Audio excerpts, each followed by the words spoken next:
Good morning, everybody. My name is Gary.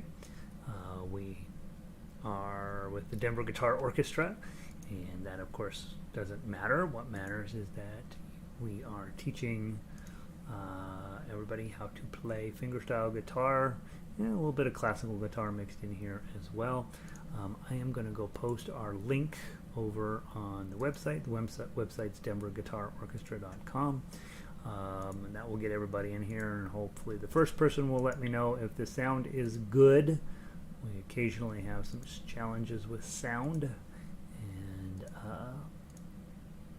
basically done some troubleshooting to figure out where and when it happens.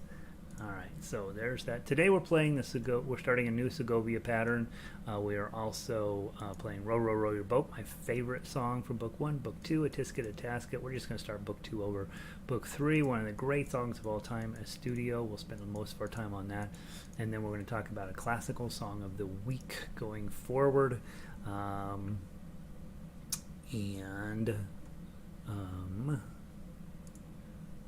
That's the plan. Let me go put this on Twitter, and then we'll have even more people showing up. Instrumental guitar number 271. Tweet. Guitar number 271. https:// those are periods. Colon. Did I get the colon right? I did. Colon. / denverguitarorchestra.com. I found a bunch of sticky pads floating around over the weekend, and so now I've got too many sticky pads. And I'm going to put this on here. There is our logo. We tweet that. We're back in business. Took last Friday off, so everybody is probably all rusty. I have 7 notifications. What the heck?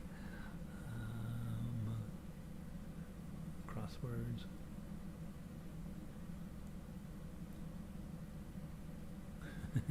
Yeah, that's funny. I had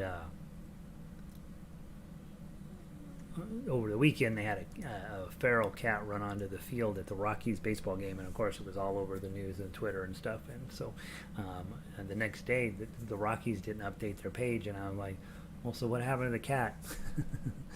Vic is in. Good morning, Vic. Sunny up in Eugene. Eugene's getting ready to have its run of sunshine. Well, you've had sort of mixed winter, right, Vic? So sunny some days, not so sunny the other days. It's not supposed to be terribly sunny in Eugene in the wintertime, but so we'll see. All right. We're going to wait a couple more minutes. We'll wait a couple more minutes until everybody has a chance to get here. I'm in a tiny bit early, so let me get this guy tuned up. I honestly, I spent so much time working on sheet music over the weekend. I haven't touched this, which is wrong because I should have recorded those classical tunes from last week. Didn't get it done.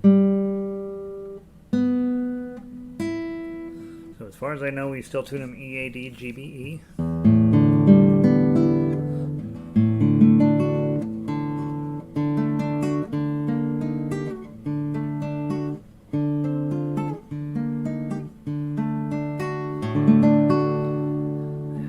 The time this guitar starts sounding really pretty is about the time I have to change the strings, and so we're fighting 2 separate things going on. The strings are getting pretty overly solid, and the sound is pretty good. So that means it's time to mess it up. Let's see. So we'll start with our Segovia pattern. We're going to start with a new one today, and much harder than the previous one, but everything's hard in the beginning, right? And we will work on getting it easier as we go along. All right, now it actually did. Let's see what else is going on here today. I can close this, and I'm going to close that because it'll make me crazy. Vic, I've been practicing guitar and yay, Vic did way more work on guitar than I did over the weekend. So we're going to just switch the camera to her house, and she's going to teach class today. Good morning, Elizabeth. Good to see you. All right, so I want to start working on this. We're going to spend a little bit of time on this second Segovia pattern. So grab that, and then let's just talk about how to make some sense of it. So it's a melodic minor. That means when you're going up, you have sharps as part of the melodic pattern. You're in a minor key, and what that means is that the third will be flattened. So in other words, we should be in an A major key when we're starting on an A and when we're starting on A. But so if you think about A, B, C, D, E, A, C, and E are your three main notes in the key, in the chord. Got to be really careful with my words here. In the chord of A, but if you're in A major, the C is sharp, and if you're in A minor, the C is natural. So what that then has a result of is that the Phi ends up being sharp, as does the C. So that's 1, 2, 3, 4, 5, 6, and 7 are sharped, while the third is flatted. And so you'll see on this, going on the standard notation, Phi and C, you'd expect to see Fa, Do, Re, Mi, Fa, and So there, but we change it to Phi and C, and those are sharp. So that's when you're going upward. Here's where things get to be a mess in music theory, because in scales it works out very clean, right? You're going up, you sharp the the Fas and Sos, you sharp them into Phs and Cs, so they're a little higher. In real songs, however, music doesn't just move in one direction, so sometimes you're going up, sometimes you're going down, sometimes you're going up and down at the same time for the good melodies.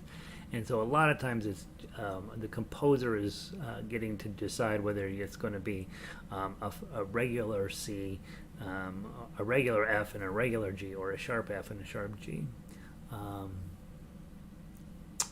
Vic is asking, because I kind of made a joke about it, but what happens with our strings, so the question is, why do strings need changing if they don't need tuning? What's happened usually, not always, but what happens when you put a new set of strings on, as you know, the first 2 or 3 weeks, you're tuning and tuning and tuning and tuning. And almost always, because you're stretching these strings, and overnight they loosen up again because they're still stretching. They're fighting against that resistance. And so after about 3 weeks, all of the stretch that you're going to get out of your nylon strings is done. After about a week, all of the stretch that you're going to get out of your metal strings is already done. Well, what happens over time is that your guitar gets used to the humidity in your room that's typical, and gets used to your playing style and so on.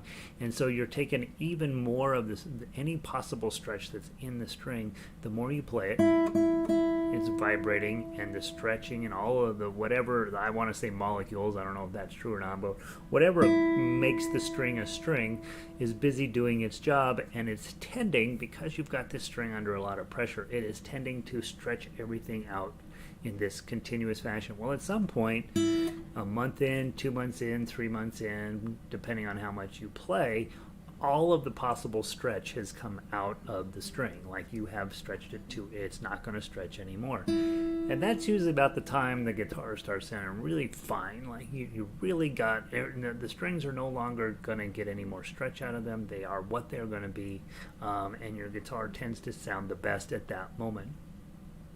Of course, over time, you have now taken a very loose piece of material, tightened it to its maximum tension, and then it just sort of starts to be, I call it hardening up. You can just hear it in your guitar where it starts to sound a little dead, a little stuck, a little bit less cooperative. It doesn't vibrate the same way. That's where this business of how often you change your strings becomes more complicated. If you are not playing the guitar, if you tune it up and you only play it once a month, that vibrational thing isn't really happening. And so the strings stay okay for about a year, but just by the nature of them being on your guitar and under tension after about a year, they really do also lose all of their stretchiness, and they start to sound bad. However, if you're playing every day like you guys are, you're going to be doing a lot more to wear those strings out more quickly. And so those of you guys that play every single day, you might be talking, especially classical guitar, you might be looking at changing strings every 4 months. Metal string guitars, I usually let them go a year, but not always. Like my parlor guitar that I play a lot, every 6 months or so I change the strings on that.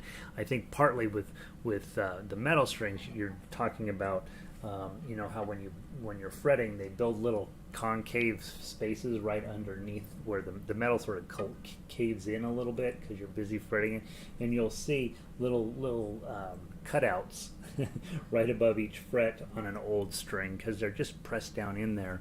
Also, I think on metal strings, your hand oils from fretting and from plucking tend to build up on the strings and starts to decay those faster. So each set of strings has its own issues about what kills them. But I would say, for the most part, if you're playing every day, classical guitar strings you're probably going to be changing every 4 to 6 months, and metal strings every 6 months to a year, and all strings, even if you don't play at all, you're going to notice after a year the sound quality of your instrument goes down, and that's why with in my classes when we meet face to face here in Denver, I go around the first night, I'm tuning everybody's guitar up, and I ask them when they changed their strings last, and it's pretty common for them to say 20 years ago or never or 5 years ago, and you can really hear it and feel it in their guitar. They don't, it's very rare when a guitar sounds terrible and I say, when did you change the strings last? And they say, well, it's a new guitar. And then you're like, well, I wonder how long this guitar was sitting in the retail shop. So that's what's going on with your strings. The more you play, they just get stretched out, and they'll get stretched out in any event, but when you're playing every day, they do stretch out more often. I'd say two thoughts on that is, if you have somebody in town that you trust and you feel like they do a good job changing your strings, you may be better off taking it into a shop, having them do it. It's $35. They look over your guitar and all that. Now, with classical guitar players, most of them get, because it's it's $35 a pop, will end up doing their own. But you got to figure, you're wasting the time that you would be spending changing strings. You could be playing, and so it was very common. I worked at a guitar shop for a very short amount of time, and it was very common for lots and lots of professional players to bring their guitars in to me to change their strings, even though they were perfectly capable, because they didn't want to waste the time on it. It was just like, you know what, Gary knows what he's doing, I'll have him change my strings, and I can be busy marketing my business or whatever for that half hour that I would be wasting. And of course, the first time you change your strings, you're probably talking 3 hours to do it, it's a knowledge you probably want to have, but you may not want to repeat. All right, so hopefully that helped. Pauline made it in, Evelyn made it in. Good morning, you guys. And they can oxidize. Yeah, Pauline's oxidized too. I don't run into a ton of problems with that in Colorado because we have a relatively dry climate, and they don't just straight up rust. But if you're in a wet climate like Pauline is there by the ocean, or even you, Vic, up there in Oregon, if you're in a wet climate, especially a salty air climate, it absolutely will rust your strings. And I don't see that a ton here in Colorado, but it does happen. Obviously rust on your strings can't be a good thing. All right, so hopefully that's a little bit of an overview on that. Let's talk about this A melodic minor pattern. Again, as I was mentioning, the C's are flatted here, which means they're natural, and then going upward, you'll see the F's and G's are sharp, but coming downward, everything is naturalized, so it has so you'll be using different notes going down than you did going up. And again, the problem with studying scales is you are given the mistaken notion that that's how music works. In song, sometimes it's going up and sometimes it's going down, but a lot of times it's going around, and so you will end up it ends up not being quite as clean and pretty as you'd like it to be when you're studying melodic patterns, which is the fun. That's the exciting part about it. Let's talk about how you will play each individual note going up, and if we have time, I don't want to spend the whole day on it, but you're going to start with your index finger on 5. Okay, that's 5th position, and you're on the 6th string. So remember, this is in A, and it's kind of amusing in some senses that here's this open string waiting to be used, and Segovia's like, nope, I don't want to have any open strings, so my next A is 5 on the 6th string. Okay, then you're going to use your ring on 7 and 8, and then pinky on 8. Okay. Dun dun dun, and you hear that 8 sounds wrong because it's our ear wants it to be a C sharp, but it's not in this case. It's an 8 for the C natural. Spend a minute just thinking that one through. 5, 6, 5, 7, 8. Then we drop down to the next string. We're going to do 5, 7. And then he's got us going to 9 with the index finger. So you're going to jump all the way up here. 9. And you hear that? That sounds wrong, but it is the correct note. 9. Ring on 11. And pinky on 12. Okay, so we've got one motion in there. We're going to start on 5th. Let's go back to the beginning. Start on 5 of the 6th string, and a 7, and the 8, 5, 7, slide up, 9, 9, 11, 12. Okay, so that's your first octave. La to la, la ti do re mi fi si la. Let's do it one more time, just that one octave.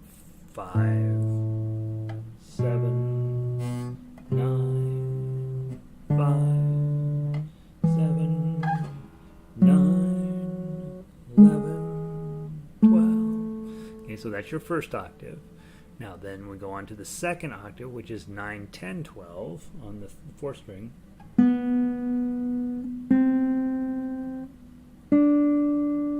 And then we go to the next one, which is 9, 11.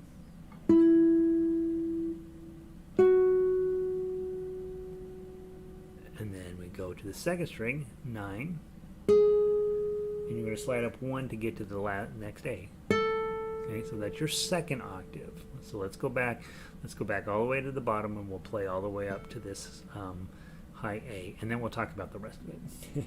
That'll be enough for today. So we're trying to memorize the pattern. The notes will work themselves out, but we're just trying to memorize this pattern, because once we memorize this pattern, we can actually start dragging it back down the neck.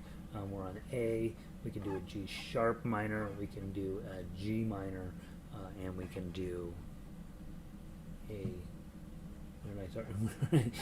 G minor, F sharp minor, and then even an F minor all the way down here. So we'll be able to move it down the neck to get to some of the other minor patterns. So index finger on 5 on the 6th string. Let's just do those 2 octaves. Go. 7, 8, 5, 7, 11, 12.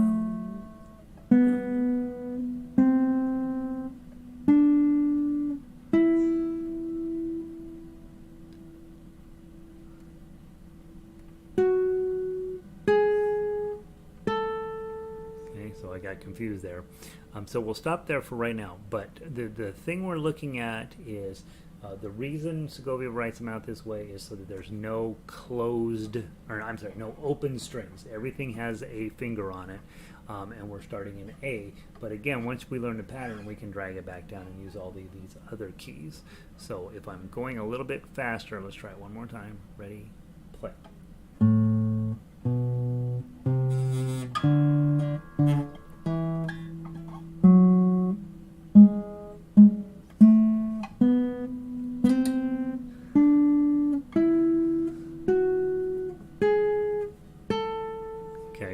Now, the reason we have to slide from 9 to 10 with your 1 is because you have on that same string, you're going to have a 13 coming up. So you've got 10, you're going to do ring finger on 12, pinky finger on 13. He goes ahead and gives us the 3rd octave here, which I find super annoying, but whatever, he didn't call to ask me. And then on the 1st string, you'll have 10, 12, and you have to actually slide up to 14th position, 14, 16, Okay, so you're actually going to be playing that note, which is.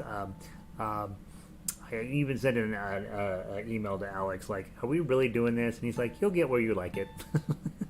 So, yeah, we're really doing this. We're going up to 17, and then, of course, we'll come back down. Now, notice when you come back down, your fingering may be different.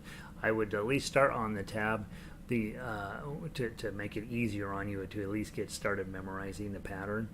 The other thing to pay attention to, I think, is if you're thinking, classical guitars in your future, and you're going to try to do it without tablature, you have to start memorizing these notes. A, B, C natural, D, E, F sharp, G sharp, A, right? And just say the words out loud as you go along, to start memorizing where those notes are. It's delightful. Oh, there's a C note right there. Oh, that's helpful. That can be helpful. That'll come in handy.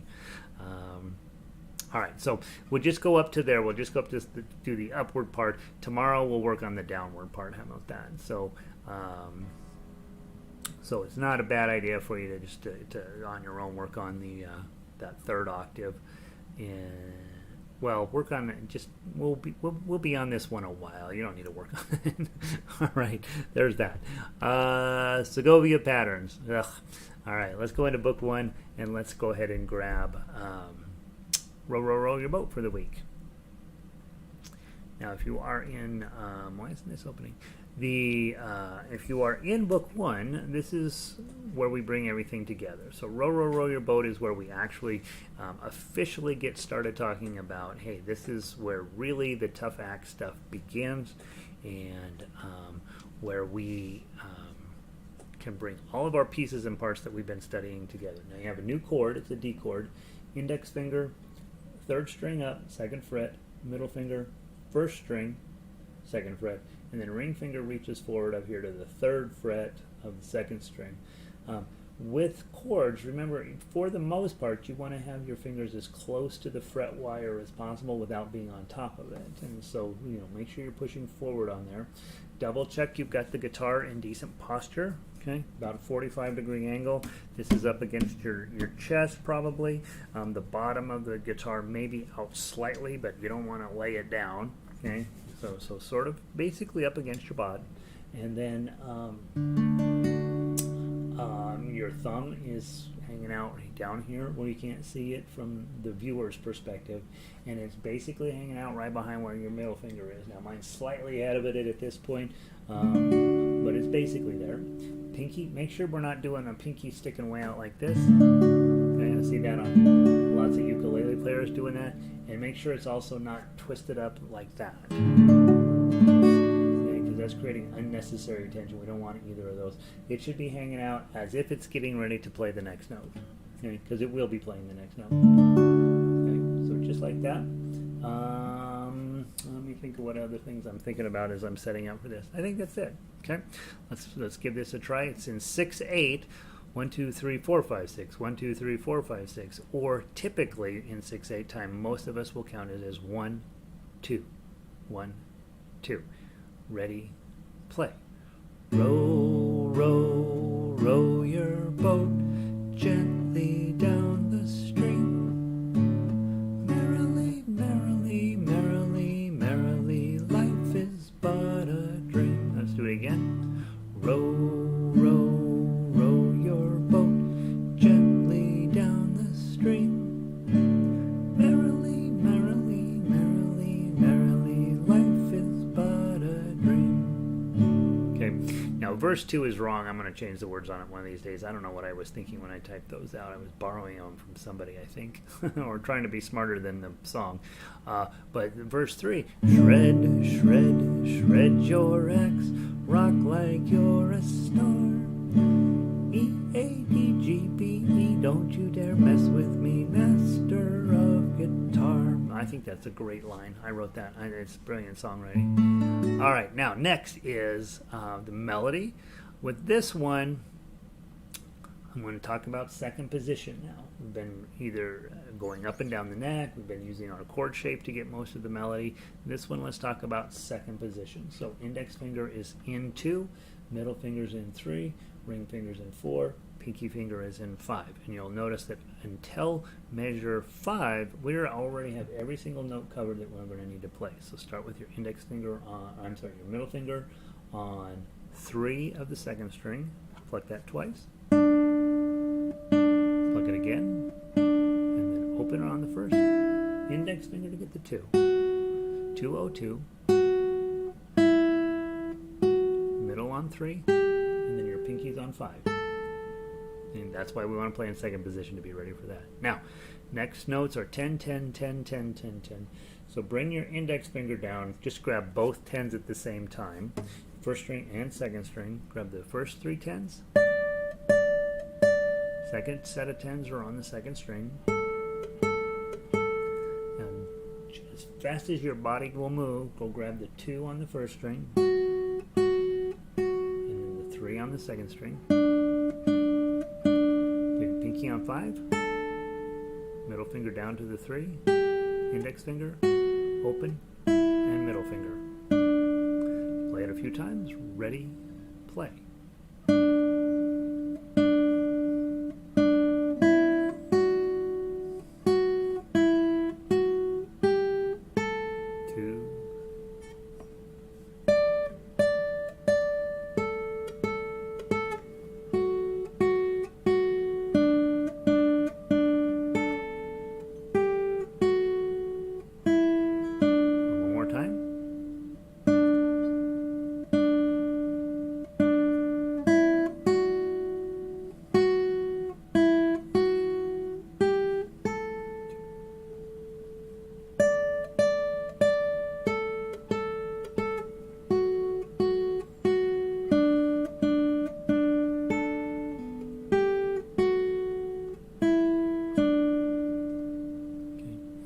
So the whole thing is played in 2nd position except for the 10s, and then you will play those in 10th position.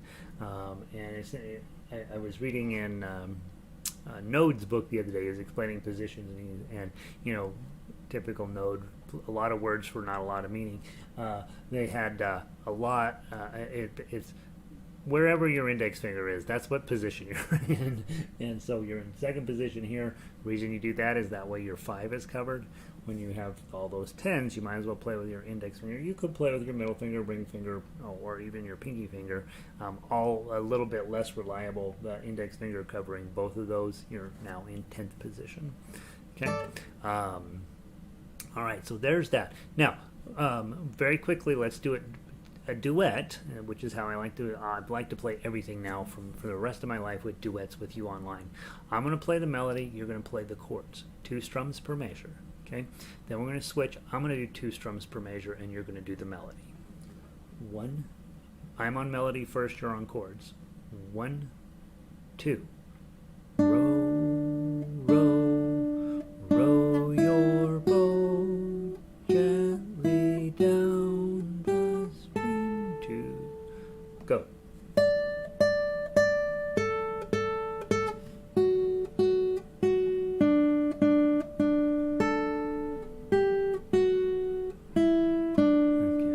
Switch, melody.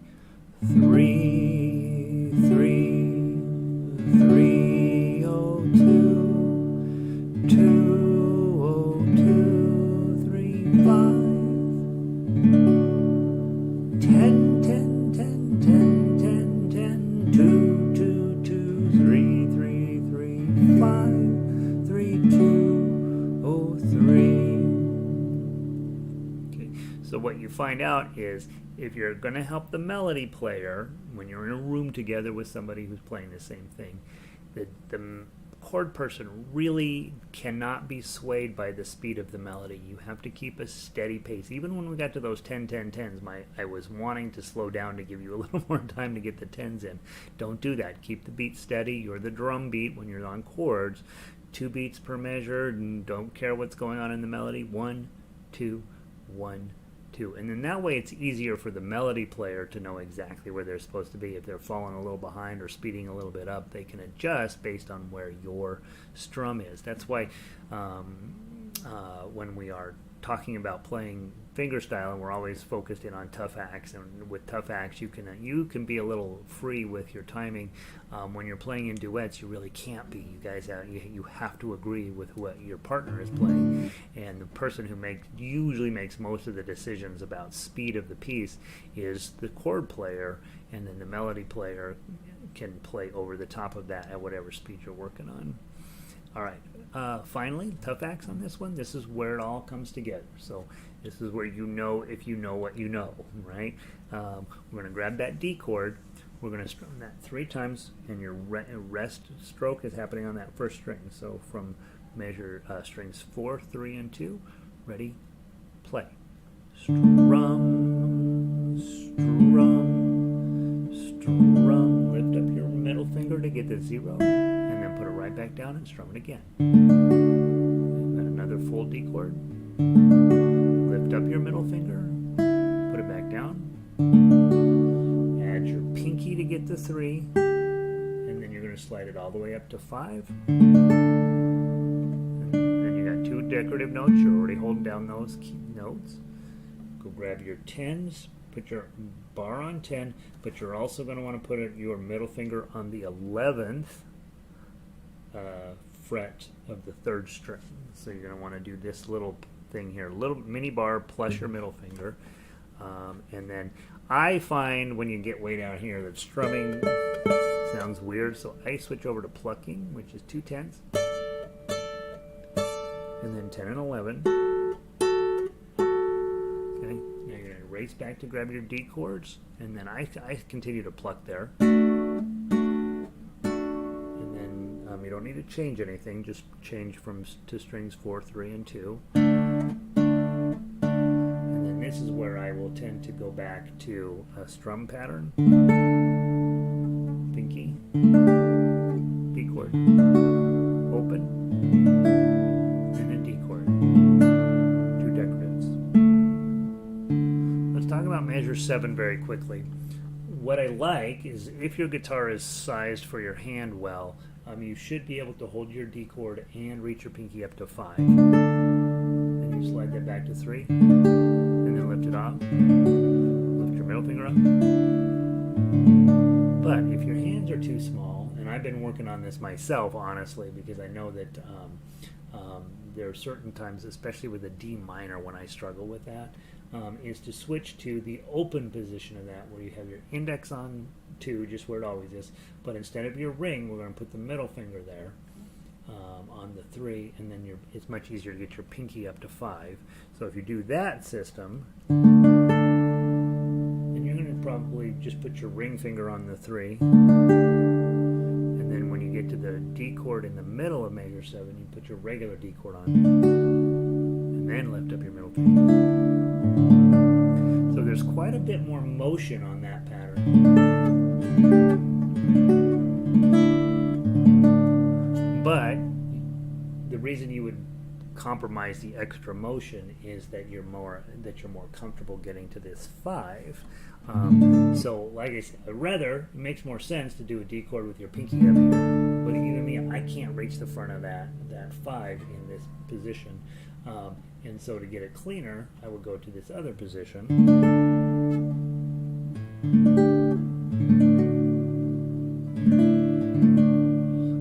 And so probably knowing both of those is important. If you can do this one, it's better. Okay? But if you can't, this one's perfectly acceptable. Just know you have more motion involved. And I'm having to do this because I don't remember what song we were playing, but it has a D minor with up your pinky on here, and I'm like, oh my gosh, that's really hard to reach. Right? So I've been doing, switch this out, and then be ready to jump back into a regular D minor when I need to. Let's play the whole song 2 times through. Remember, we go play into measure 8 the first time. We'll come back and skip measure 8 the second time. 1, 2. To be counted. 1, 2.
messed up the last note. There you go. So those of you guys who've been around a while, you'll agree with me. Every single thing that you have been doing in Tough Acts, clear into Book 4, is on this page, with different chord shapes, lifting some fingers up, putting some fingers down, moving chords up the neck. This song really is the first serious chord melody piece where all of the skills you're going to be using are all here. And so the only thing that's not on this page is switching chords and arpeggios, and even there they're implied, right? Row, row, row your boat gently down the stream. So you can absolutely put your arpeggios in on this one as well. So switching chords is probably the only thing that's not on this piece of paper. So that's exciting. That means that if you can master this, you're set up pretty well for everything else coming on in the future. You just have weirder chords and switching chords going forward. So there's Row Row Your Boat. That's a little bit more than we use. Mondays we hit them pretty hard. So there's that. Let's go grab Book 2. I decided just to start Book 2 over again this week, you guys. So we got kind of messed up last week with some other stuff. And so let's just start Book 2 fresh from the beginning. We'll do Tisket, A-Tasket. Since we did this last week, I want to just do it for real this week. One page, 2 chords. Remember, A chord, E7. Here we go from the top. A-Tisket, A-Tasket, a green yellow basket. I wrote a letter to my love, and on the way I dropped it. I dropped it. I dropped it, and on the way I dropped it, a little girl, she picked it up and put it in her pocket. There's more verses to this. Someday I'll put them all in, but that's not really the purpose of it. The song is not. This song is not to teach you the song. This song is to get you comfortable teaching you A, E, back to A. In this case, we're using an E7, so it's a modification of an E chord. Okay, melody. Let's play that. 1, 2, 3.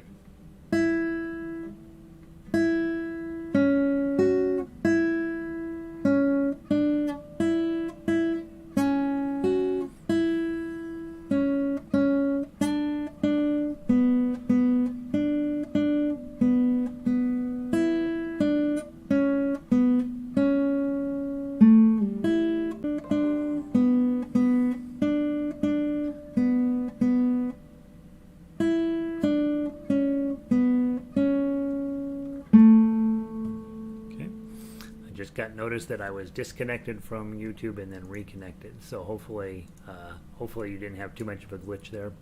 And then of course tough acts. Let's run through that. Grab your A chord, hit the first note, full A strum, hit the 2, roll it down to get the high 2, and then put it back, hit the 2 and the 3, ring forward, back to regular A chord, string and back. This is the hard part. E7, pinky up on 3 of the 2nd string. Open. Pinky back. And a regular E7. Pinky, ring, open, A chord. Okay, one more time through.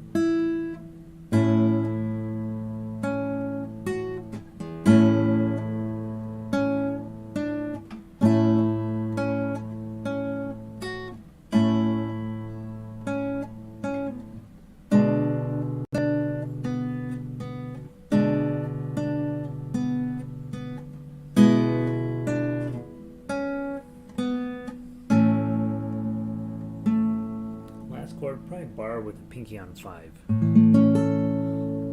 that sounds the best. Alright, so that's it. That's there. We went over it last week, so hopefully you've got it good and solid for this week. And we'll play it again on Friday. By the way, my connection is freaky. Comes and goes. Yeah, I don't know what's going on. I'm having... every once in a while the software will disconnect, but it reconnected right away. So hopefully I don't know. Some days is better than others, right, you guys? By the way, tomorrow I have a meeting with the roofers that are coming to our condo building, and I have to go meet with them, so we won't have class tomorrow. And before we get out of here, I want to make one mention about what I think I'm going to do as the plan going forward. So let's go grab out of book 3. Let's go grab Estudio, and let's talk. We've played this in the past. It's an absolutely beautiful, beautiful piece of music. Fits on one page, and that's when you know that you're dealing with legit classical music, is it fits on one page. All right, Estudio in E minor. If there's any song that I would recommend you just go ahead and memorizing, so that when somebody says, hey, what are you doing in guitar class? What are you learning? You just sit down and play them this. Just play them this. And I would say, if it were me and I was looking for a song that made me sound impressive, that's probably not terribly hard, it's this one. And so let's talk about how to attack this one. And why, you know, I mean, here's what, Francisco Tàrrega is one of the great guitar composers, one of the earliest, most well thought of composers out there, period. Wrote for guitar. The nice part about composers who write for guitar is they know how your instrument's set up, so it's not going to be like when they transpose from a piano or from, you know, a symphony or something where everything's complicated and weird and the best you can do. When they write for guitar, they write knowing what your limitations and advantages are on this instrument. So this is one of these great pieces that just really works. Now, ignore the bass notes. Okay, every measure has a bass note in there. Let's ignore those for the moment. Let's just play these arpeggios. So it's 0, 0, 0, and again, it's classical music, so you know pretty much you're going to use your claw almost all the time. 0, 0, 0. Then you're going to grab that 3 twice. Now, it's an A minor chord, but it's easiest just to grab a D7 shape with your ring finger, leave it where it is. So it's 3, 1, 2. And then pull your 2 back, your ring finger back to 2. Hit that twice.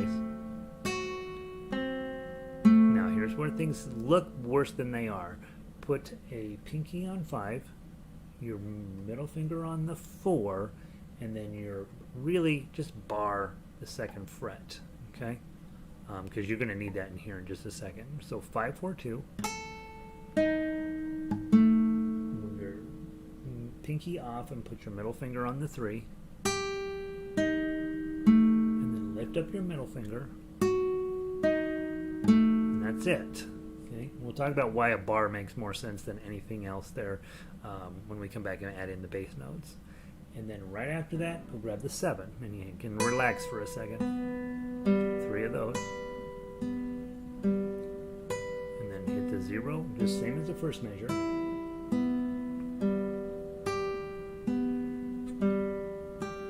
A D7 shape.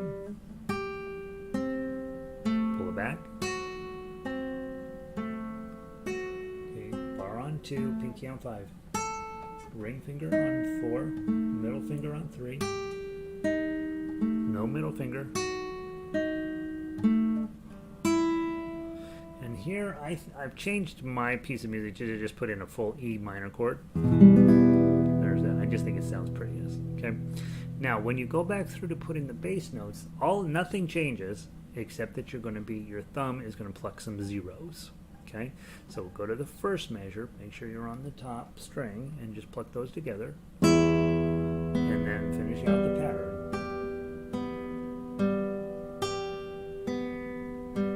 D7 shape with your ring on 3, pluck the A string.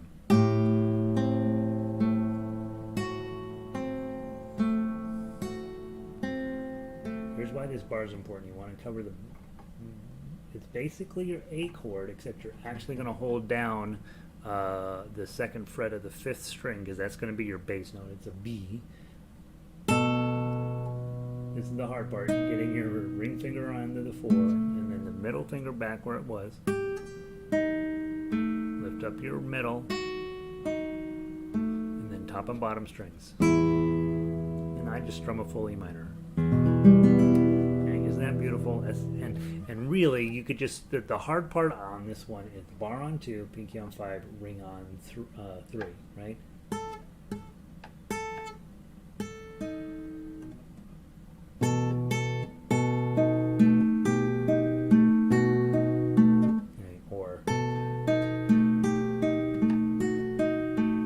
That's the part you have to practice, and that's the part.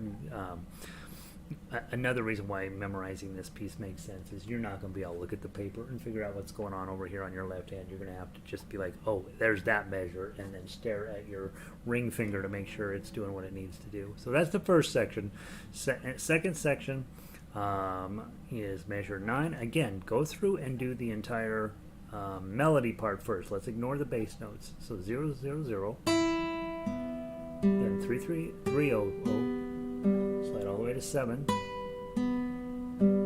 Now, it's better to use your pinky there because you're going to be needing to put a bar on at 5. Okay, so probably when you are playing the 3, play it with your pinky so that you can slide up to 7.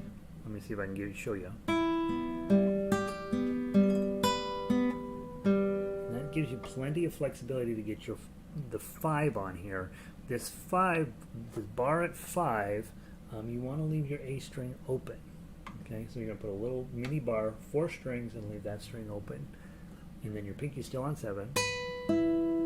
Lift up the pinky, and then pinky up on 8. That's that.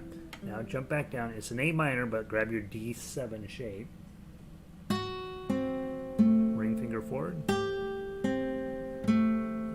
Another kind of challenging moment here. You're going to slide everybody up. Your index, it's on the right strings. Everybody's on the right strings. We're just going to stretch this out to this higher level G chord hanging out up here, which is, I'm sorry, A minor chord. 5, 3, 5. And it's not really an A minor chord because you're playing A and then a D and then a C. So it's really transitioning to the G chord, and then slide your, just lift up because you're already on the 5. So lift up, 5, 0, 0. Come back down, pinky on 7. Measure 13 is just like the beginning, go.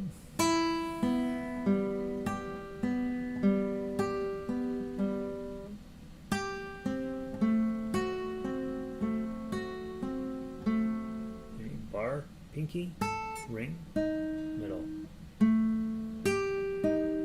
No middle.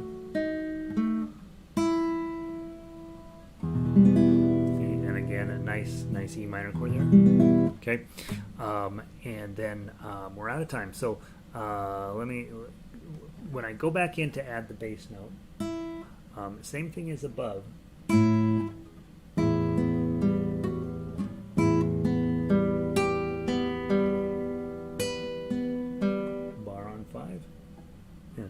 Hit my thumb, drop to that D minor shape, and make sure your thumb is on the D string.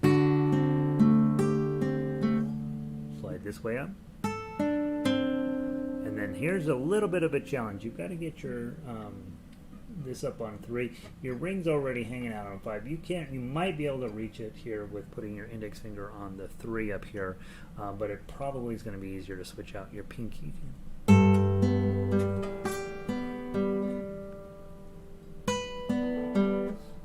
theoretically, right, that G is supposed to carry through the whole thing, but I don't see any way to do it without letting it up. Might be able to, and then the ending is the same.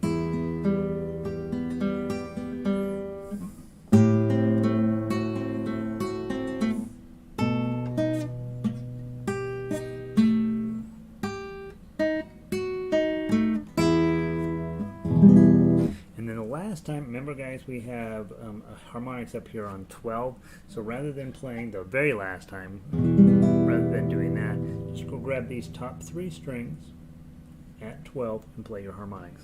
That's what what you're after. So that's how you would end it. On his original sheet music, he tells you to play the harmonics all of the time, and it seemed like too much. It was just like, nah, that's a lot. Save those for the end. Make it fancy, right? It makes it sound pretty. All right. We're no class tomorrow because I got to go deal with the condominium's roof. But we'll meet again on Wednesday. Tomorrow, what I'm going to do, guys, and you notice on the list for today, I wrote Classical Song of the Week. What I have decided is that it's too much to do those DGO super secret songs on Thursday night. It's just we have too much work to do on Thursday nights. So I'm going to move those to the daytime class. And what I'm going to do, I'm going to start back with DGO super secret song number 1. And I'm just going to start going through. Basically what I'm going to do is I'm going to take this program that Alex gave me, and I'm just going to give us one song each week out of that. And I will create a checklist, and that every week you'll have a new classical song. We'll play it a little bit in class. We'll work on it, but mostly that will be independent study for you. And I will make sure everything has both standard notation and tablature. That way you can decide whichever way you want to attack it is up to you. I think that will end up being. I think that will end up being the best. The most likely way of doing it that I can actually do it, right? Because I know on Thursday nights we just don't have enough time to do everything I want to do. So, the other choice is to extend the time on Thursday nights, and I don't. That's it on when you're staring at a computer screen. It's just too much. So, I will probably be giving you on Mondays from now on a new classical song of the week, and then you can decide if you want to get that ready independently for Friday afternoons. And I'm sort of set up a page with, right now it's password protected, but I think I will probably let you guys that want to do that just have access to that page, and it'll go down and all that stuff. So we'll see how we're doing. I will get that. I'm hoping I have too much to do this afternoon, but I'm hoping to get a post that. But the way you should know it, just go back to DGO Super Secret Song number 1, and that's the song we're going to put in for Classical Song of the Week number 1. And then I think I will just go through this 9-book series and just give you the next one each week, and then theoretically by the time we have done 10,000 exercises, you will be a classical guitarist. So that's the idea. Hope you guys are having a great day. Thank you for joining me. I appreciate that. I feel really good about this week's music, and I would say if you do nothing else, if you just memorized Estudio in E minor, you would do yourself a huge favor. Vic, Evelyn, have a great day. Nancy, love Estudio. I do too, right? Thanks, Pauline. Vic, good to see you. And I say hi to everybody. Evelyn, I think I got everybody. All right, guys. Elizabeth, have a great day. I'll see some of you in harmonica. I will see some of you in ukulele, and I will see the rest of you Wednesday. Have a great night.